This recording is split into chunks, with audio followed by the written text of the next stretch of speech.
Olá a todos, sejam muito bem-vindos. Eu sou o professor Júlio, tá? Nós vamos agora para a nossa segunda aula. Na primeira aula, eu dei uma introdução, né, à microinformática, falei um pouco resumido acerca de alguns componentes, né? E agora nós vamos nos aprofundar aí nos dispositivos internos do computador, né? A parte interna do nosso computador. Então, a primeira pergunta que a gente vai responder é o que é o computador, né? O computador é um aparelho, uma ferramenta, né, que executa tarefas repetitivas, como processar e armazenar uma grande quantidade de dados. No sentido mais amplo, o computador é qualquer equipamento ou dispositivo capaz de armazenar e manipular lógica e matematicamente quantidades numéricas representadas fisicamente. Então, todo equipamento que consegue fazer o processamento de informações, né, que consegue receber informações, processar e dar uma saída, a gente considera aí como um computador, né? Hoje em dia nós temos aí computador de bolso, né, que são os smartphones. A grande maioria da população, né, tem essa ferramenta aí. Você consegue fazer todas as tarefas que um computador faz, né, mas com o smartphone. A gente viu, né, que dentro do computador a gente tem aí alguns dispositivos, né? Esses dispositivos são os dispositivos internos aí, né? O que a gente tem dentro do computador. Então a gente vai falar sobre cada um deles mais lá para frente, tá? A gente vai falar aí um pouco sobre a placa-mãe, a fonte de alimentação, processador, memória, o HD, SSD, o drive óptico e placas aí que tem de expansão, né? Então, na placa-mãe nós temos aí, né, que ela é basicamente o responsável pela interconexão de todos os componentes que formam o computador, né? Esses componentes são aí o HD, processador, memória, placa de vídeo, teclado, mouse, enfim, todos os dispositivos, né, eles precisam ser conectados aí à placa-mãe. Na placa-mãe a gente tem aí três tipos, né? O primeiro tipo aí é on-board, né? Que possui aí todos os componentes integrados na placa-mãe, vídeo, rede, som, entre outros aí. Na off-board não possui componentes básicos integrados, necessita adquirir placas de expansão, né? Placas de expansão a gente vai ver lá na parte de placas, mas digamos que essa placa-mãe ela não tem lá, não tem o vídeo, não tem a rede, não tem o som integrado, então você tem que adquirir essas placas fora, né? Você tem que comprar e instalar nos slots de expansão da placa-mãe, tá? E aí a gente tem aí a meio on-board ou meio off-board, né? Como o nome já dá uma ideia, essa placa pode ter alguns componentes integrados e outros não. Exemplo, a gente pode comprar aí uma placa-mãe que ela venha com o vídeo e a rede, mas não tem o som, né? Aí você teria que comprar uma placa de som fora a parte, né? E instalar no computador. Ou vice-versa, né? Você poderia ter uma placa lá que ela tem a rede, mas não tem o vídeo, né? Ou o som, e aí você tem que adquirir também fora a parte, tá? Essa placa tem a rede e o som, mas não tem o vídeo. Ou então você tem o vídeo e o som, mas não tem a rede. Então, essas são um meio termo aí, né? Nos padrões de placa-mãe, a gente tem aí a AT, né, e ATX, tá? Na AT são as mais antigas, né? O conector era ligado à placa-mãe, tinha dois conectores chamados de P8 e P9, né? Com essas fontes a máquina não desligava sozinha, o usuário teria que pressionar o botão on/off, né, para desligar o computador. Para você ligar o computador, você pressionava lá a chave, né, de ligar, né? E quando você desligava o computador, antes você tinha que ir lá no menu iniciar, né, para desligar o Windows, lá você ia lá no menu iniciar, pedia para desligar a máquina, apareceu uma mensagem lá na tela para você aguardar, pois aparecer na tela que você poderia desligar, você tinha que vir aqui e acionar o botão para desligar o computador. E nós temos o P8 e o P9, né, que era como era feita a conexão dessa fonte na placa-mãe, tá? E a ATX, né, que é um dos padrões aí mais utilizados, tá?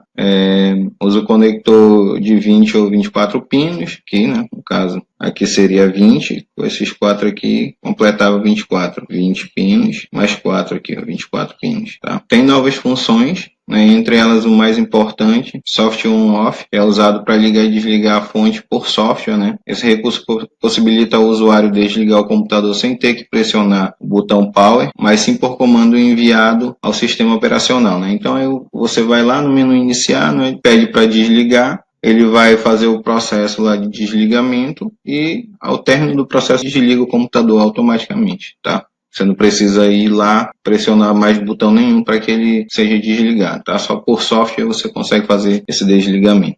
Então a fonte de alimentação ela é responsável por converter a energia que vem da tomada 110 ou 220 AC, né, em corrente contínua DC, 12 volts, 5 volts e 3,3 volts, tá? Utilizável pela placa-mãe e componente de um computador. As fontes possuem capacidades diferentes calculadas em watts, né? As fontes antigas tinham entre 250 a 450 watts, enquanto as mais novas têm entre 500 e tem aí até 1.500 watts, né? Vai depender aí da aplicação. Os computadores usam fontes de alimentação do tipo chaveado, né? Um padrão que faz uso de capacitores e indutores no processo de conversão da energia. Isso aí possibilita que a fonte não produza muito calor. As fontes de alimentação a gente tem aí dois tipos, né? Fonte genérica. A fonte genérica ela não entrega potência especificada, né? Ela tem pouca durabilidade e os componentes aí são de baixa qualidade. E o preço também aí não é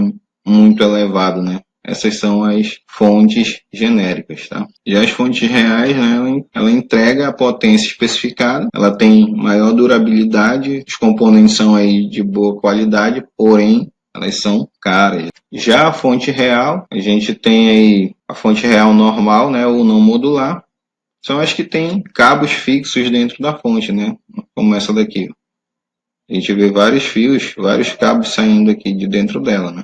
A gente tem a semi-modular, as fontes semi-modulares, são as que têm cabos fixos, né, dentro da fonte, porém possuem conectores extras em que se pode conectar outros cabos. Aí a gente tem aqui o exemplo, a gente vê saindo da fonte alguns cabos, mas a gente vê também alguns conectores aqui que a gente pode expandir, né, fazer a conexão aí para expandir. E nós temos a fonte modular, né, que são aquelas que vêm com os conectores na fonte e os cabos separados. No caso dessa aqui, tudo que a gente precisar a gente vai conectar aqui. Claro que as modulares são mais caras, né? Mais caras ainda. Então aí vai depender da aplicação, tá? Lógico que com a semi-modular e a modular, né, a gente consegue fazer uma arrumação bem mais enxuta, né, bem mais bonita dentro do gabinete. A gente consegue evitar esse excesso de quantidade de cabos espalhados lá dentro do gabinete, né, para uma organização melhor. Processador, né? O processador é um dos principais componentes do computador. O processador é uma espécie de microchip, uma pastilha com milhões de transistores minúsculos. A sua função é acelerar, endereçar, resolver ou preparar dados, dependendo da aplicação. Ele recebe um determinado volume de dados orientados em padrão binário, né, que são aí os zeros e uns, né, e tem a função de responder a esse volume, processando a informação com base em instruções armazenadas em sua memória interna. Coloquei como exemplo alguns processadores. Dentro do processador nós temos a ULA, que é a unidade lógica e aritmética, né? Ela é responsável por todas as tarefas relacionadas a operações lógicas, AND, OR, NOT, etc. Tá? E aritméticas, adição, subtração, divisão e multiplicação, responsável aí pela parte de cálculos, né? Processador. Nós temos a UC, que é a unidade de controle.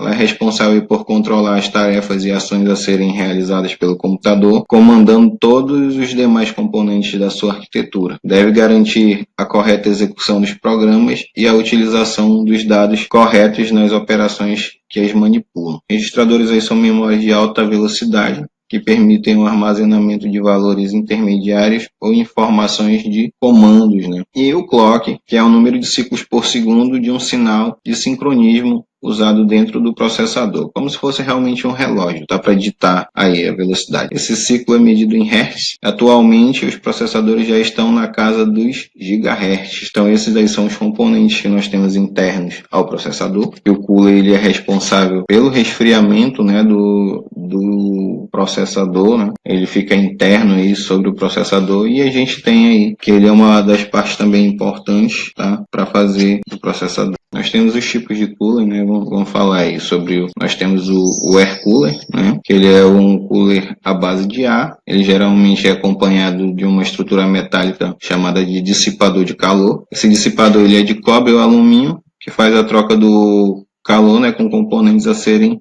resfriados, tá? Por padrão já vem acompanhando os processadores por serem mais baratos, né? Contudo, não são os mais indicados para quem utiliza processadores mais potentes e costuma rodar programas mais pesados. Então, aí dependendo da aplicação, né, a gente vai ver que o Air Cooler ele não vai suprir muito a necessidade, tá? Mas ele vem, quando a gente compra um processador, né, ele já vem acompanhando. O water cooler, né, ele tem o funcionamento dele semelhante ao sistema de resfriamento de um carro. O water cooler convencional utiliza um líquido refrigerante, geralmente água destilada, para essa tarefa. A água corre por mangueiras fazendo um ciclo, né? Esse líquido vai até o processador, onde troca o calor com o mesmo. Depois é bombeado para o radiador, onde outros coolers ventilam o líquido para resfriar. E nós temos um exemplo aqui desse sistema, né? E esses daqui são alguns exemplos aí de water cooler, tá? E nós temos aí o heat pipe, né? Esse tipo de cooler ele funciona por meio de um tubo, né, de alta condutividade térmica por onde circula um líquido refrigerante. Esse líquido absorve o calor do chip e sobe pela tubulação, onde a ventoinha trabalha para resfriá-lo. Consequentemente, o líquido mais frio desce e esse ciclo se repete. É um pouco parecido aí com o water cooler, né? Mas aí aqui nós temos como se fosse aí um exemplo de radiador de carro, né, para fazer aí esse resfriamento. Memórias. A memória de um computador é um circuito eletrônico ou um dispositivo magnético com capacidade de armazenagem de dados. Item muito importante no processamento de dados de entrada, programas, sistemas operacionais e arquivos, software de aplicação, de suporte e base, e instruções gerais para um bom funcionamento do computador. Aí nós temos dois grupos de memória, né? Nós temos aí a memória principal, onde normalmente devem estar armazenados os programas e dados a serem manipulados pelo processador. Esse tipo de memória aparece como um conjunto de chips que são inseridos na placa-mãe do computador. Memórias auxiliares. Não é acessada diretamente pelo CPU. O acesso é feito através de interfaces ou controladoras especiais. É uma memória do tipo permanente, possui alta capacidade de armazenamento e um custo menor do que a memória principal. Algumas memórias secundárias são formadas por chips e outras por dispositivos que utilizam outras tecnologias de armazenamento, como exemplo aí, magnética ou óptica, né? Aí damos exemplos aí do disco rígido, SSD, disquete, fita magnética, CD-ROM. Memória principal. A memória principal a gente tem que dentro da memória principal a gente pode enumerar, né, a memória RAM, né, que é a memória de acesso aleatório, é um hardware de armazenamento randômico e volátil de memória. Ela armazena dados de programas em execução quando o computador está ligado, né. Memória de acesso rápido, essencial para acompanhar a velocidade do processador. Esse tipo de memória recebe as informações do HD e as armazena temporariamente, disponibilizando este recurso ao processador. Seria muito mais lenta a execução de um programa caso o programa tivesse que procurar os dados diretamente no HD. Então essa memória aí ela auxilia, né, no processamento, tá? Ela guarda algumas informações importantes aí dos aplicativos, programas, informações. Quando elas vão ser acessadas, né, a primeira vez quando ela é acessada, né, como ela não tem nada armazenado, vai se buscar essa informação lá no HD. Por isso, em alguns casos, a gente tem algumas aplicações aí que demoram um pouco para carregar. Mas aí depois, quando você fecha essa aplicação e algumas horas depois, sem desligar o computador, você vai fazer o acesso novamente, ela já abre mais rápido, porque essas informações já estão salvas na memória RAM e o processador vai buscar essas informações diretamente na memória RAM. Nós temos também na memória principal, a memória ROM, são chips que podem ser lidos pela CPU a qualquer instante, mas não podem ser gravados pela CPU. A gravação é feita pelo fabricante. Esse tipo de memória foi usada para armazenar a BIOS. Nós temos aí a PROM, que é uma memória ROM programável. A gravação pode ser feita apenas uma vez, pois utiliza um processo irreversível. Ela pode ser gravada apenas uma vez e geralmente essa primeira gravação é feita, né, na fábrica, né? EPROM, memória ROM programável e apagável. Pode ser programada comportando-se como uma ROM, mas pode ser apagada com raios ultravioleta de alta potência. E a EEPROM é um tipo de memória ROM mais flexível. Pode ser apagada sob controle de software, utilizada para armazenar as BIOS atuais. Então aqui nós temos alguns exemplos delas aqui. Essa memória ROM, né, ela vem aí com a BIOS, né, com informações da BIOS, com o CMOS, né. nós temos aí a memória cache, né? É um tipo de memória que trabalha em conjunto com o processador. Todos os processadores atuais trazem uma certa quantidade de memória cache embutida no encapsulamento. O objetivo é potencializar o desempenho do chip de processamento, evitando que fique ocioso por longos períodos. A memória cache é dividida em alguns níveis, conhecidos como L1, L2 e L3, que o L significa aí level, né? Em inglês, ou níveis, né, em português. Esses níveis indicam a distância em relação ao processador. Portanto, o cache L1 é mais próximo possível do processador, a L2 é um pouco mais distante do processador e a L3 é ainda mais distante do processador. Para curiosidade, tá? Placas-mães antigas, né, elas possuíam memória cache também. As memórias auxiliares, né, auxiliar no processamento, né, e a gente tem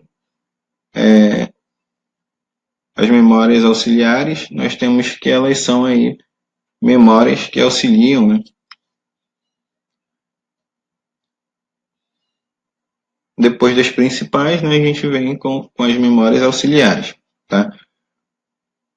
As memórias auxiliares, a gente tem memórias auxiliares magnéticas. Elas utilizam o princípio da polarização para identificar dados numa superfície magnetizável. Assim como no ímã, cada minúscula área de memória é magnetizada como sendo polo positivo ou negativo. Quando a região é polarizada com polo positivo, dizemos que ela armazena o bit 1 e armazena o bit 0 quando a polarização for negativa. O maior exemplo de memórias magnéticas utilizadas hoje são os discos rígidos. A gente tinha ali os disquetes, né? Nós tínhamos ali fita, né? Fita magnética. Memórias ópticas aí. Armazenam seus dados numa superfície flexível para leitura ou escrita utilizando feixes de luz laser, né? A maior representante das memórias ópticas são aí CDs, DVDs e o Blu-ray, né? E memórias de estado sólido, né? Os SSDs, que são memórias feitas com tecnologia flash, mas para ser utilizadas em substituição ao disco rígido. Em comparação com ele, a memória de estado sólido é muito mais rápida, mais resistente a choques e consome menos energia. Em contrapartida, as memórias de estado sólido, elas são aí bem mais caras, né? Nós temos aqui a hierarquia das memórias, né, onde a gente tem aqui as memórias secundárias, que são aqui a base, né, da pirâmide. Elas têm baixo custo, velocidade baixa, mas uma alta capacidade. Conforme vai subindo, a memória principal é um pouco mais rápida, um pouco mais cara, né, e diminui a capacidade. Memória cache, né, bem mais rápida, capacidade pequena e cara. Memória ROM mais rápida e assim sucessivamente. Aqui custo alto, né, velocidade alta, porém a capacidade é baixa. Nós temos aí também os registradores aí que são bem rápidos, mas capacidade baixa e caro.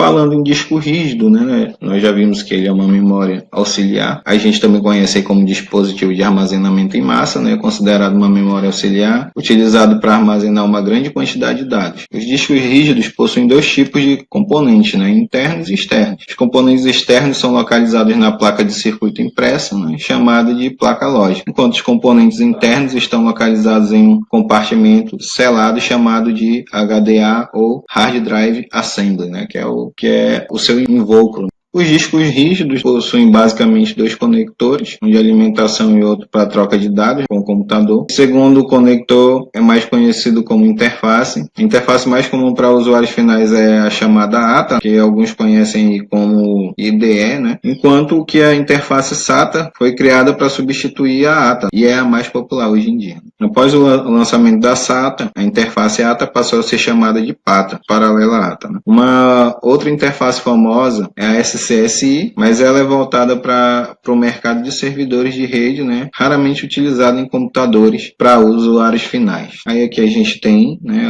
a interface IDE, né? E aqui nós temos a interface SATA, tá? Que é a diferença, tá? A gente tem aqui as partes internas, né, do HD. Nós temos o braço de leitura aqui. Nós temos o autuador aqui que segura o braço, tá? Nós temos a cabeça de leitura, onde faz a leitura dos dados no disco. Nós temos o eixo e aqui nós temos o disco magnético, onde são gravadas as informações. O SSD também aí é uma unidade de armazenamento de estado sólido, né? É um dispositivo de armazenamento de dados que usa montagem de circuitos integrados como memória para armazenar dados persistentes. A tecnologia SSD usa interfaces eletrônicas compatíveis com unidades de disco rígido. Então, aqui é um exemplo de SSD com a interface SATA. Então, padrões de SSD, né? SATA utilizados em HDs e SSDs mais básicos. Nós temos o M2, né, que são esses conectorzinhos aqui. Esse M2 ele é muito utilizado em notebooks. Nós temos aí vários notebooks que já vêm dentro da placa lá com slot M2 aí. Que pode ser usado tanto os padrões SATA quanto o NVMe. O IKE, que usa o conector PCI Express da máquina em desktop, né, naturalmente, que é assim, é bem parecido com uma placa, né? E o U2, mas ele é pouco comum. Aqui nós temos as partes, né, de um SSD, ele tem uma memória cache, ele tem aqui as memórias flash, onde são armazenadas, né, as informações, e tem aqui um circuito central, né, para fazer o controle aí dessas informações. Tá? Drive óptico é um componente de hardware de computador que lê e grava dados em disco. As unidades ópticas usam um laser guiado por uma lente óptica instalada dentro da unidade para ler e escrever dados em formato digital. E como exemplo nós temos aí, né, leitor, gravador de CD, DVD, leitor, gravador de Blu-ray. Então esses são aí os exemplos. Aqui a gente tem uma de computador e nós temos aqui um de notebook. Placas. Existem vários tipos de placas, né, que podem ser instalados dentro de um computador. Essas placas são conectadas diretamente em slots de expansão, né, existentes na placa. Na parte de placa-mãe, falei um pouco sobre isso. E aí, exemplos de placas, nós temos, né, as placas de vídeo, né, as placas de som, placas de rede e placas aí USB, né, PCI Express, que é para expansão. Digamos que eu tenha lá um computador e eu utilizei todas as entradas USBs e eu preciso de mais. Então, eu posso comprar uma placa de expansão, né? Dependendo da placa, se ela tem um slot, né? Eu compro uma placa de expansão e faço a conexão, instalo o drive, pronto. Posso continuar utilizando aí, acrescentar mais dispositivos USBs aí no meu computador.